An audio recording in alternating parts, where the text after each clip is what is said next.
নারায়ণগঞ্জের সোনারগাঁ জামপুর ইউনিয়নের বাসাপ গ্রামের পূর্ব শত্রুতার জের ধরে প্রতিপক্ষরা অতর্কিত হামলা চালিয়ে ভাঙচুর ও লুটপাট সহ আহত ৫ জন।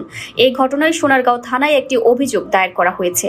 জানা গেছে, উপজেলাধীন জামপুর ইউনিয়নের বাসাপ গ্রামে মোবাইলকে কেন্দ্র করে দেশীয় অস্ত্রে সজ্জিত হয়ে পূর্ব শত্রুতার জের ধরে মোহাম্মদ ইমদাদুল হকের বাড়িতে অতর্কিত হামলা চালিয়ে মারধর সহ ৫টি ঘরবাড়ি ভাঙচুর করে।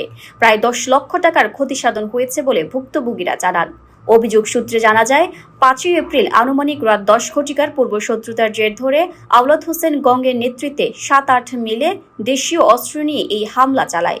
এতে ইমদাদুল ইলিয়াস, ওবায়দুল আখি গুরুত্বপূর্ণ আহত হন। যা কিছু বললাম কি হয়েছে, কয় ও একজনের মোবাইল নিয়ে এসছে, ওরে আমরা ধরছি। আচ্ছা আমি ঠিক আছে, তোমরা যদি ধরছ, আচ্ছা মোবাইলটা উদ্ধার করে দেবে না, আর যা বিচার হয় দেখবো না, তোমরা ওরা সাইডে দাও।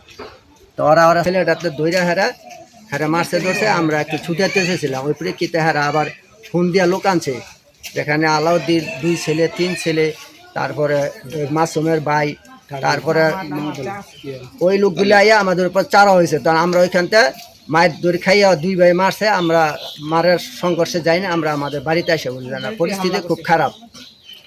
দ্বিতীয় পর্যায়ে আবার ওরা সংঘবদ্ধ হইয়া মোতালিবের ছেলে, মোকারমের ছেলে, আবার ওদের বাগিনা প্রায় 30-35 জন, এমনকি মহিলা সহ হয়ে আমাদের বাড়িতে আক্রমণ করছে।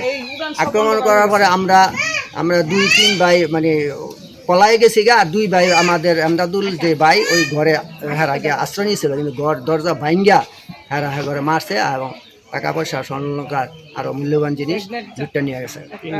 আমরা তো শুয়ে রয়েছি সবারই নিয়ে। এটা 9:30 থেকে 11:30 পর্যন্ত সবগুলো পুলিশ করেছিল, শুধু একজন বাইরে ছিল, একজন শুধু মানে বাসায় ছিল না। পরে মানে মনে করেন যে এই ঘরের ভিতরে কাজ টাজ ইয়া করে এদিকে ঢুকিয়া ভিতরে গিয়া বাড়ি কাজ টাজ বাড়িয়ে পরে মনে করেন বাচ্চাগুলো আছে না, বাচ্চারা মনে করেন আহত হয়েছে, বেশিরভাগ বাচ্চারা আহত হয়েছে। গ্লাসে মানে ইয়া গিয়া মাথা গেছে। আর একটা গর্ভবতী আমার যা ছিল, হ্যাঁ ঘুষি দিছে, ইয়া পেটে আর কোমরে লাথি দিছে। হ্যাঁ এখন বর্তমানে ইয়াত আছে, হাসপাতাল আছে। আর স্টিল আলমারি খুইলা মনে করেন 3 লাখ টাকা 4 ভরি স্বর্ণ হ্যাঁ একে তছনছ করে নিয়ে গেছে গা। কিন্তু আমরা এই চাইনিজ কুড়াল, তারপরে সেনা, তারপরে বডি দাও, এটির কারণে আমরা আগাতে পারিনি। পরে মানে লাডি ডান্ডা নিয়ে আমরা আঘাত করছি। আমরা যাই লুটতে একটু ইয়া গেছি, খুলাইতে পারিনি। আর যারা আহত এখন বর্তমানে হাসপাতাল আছে।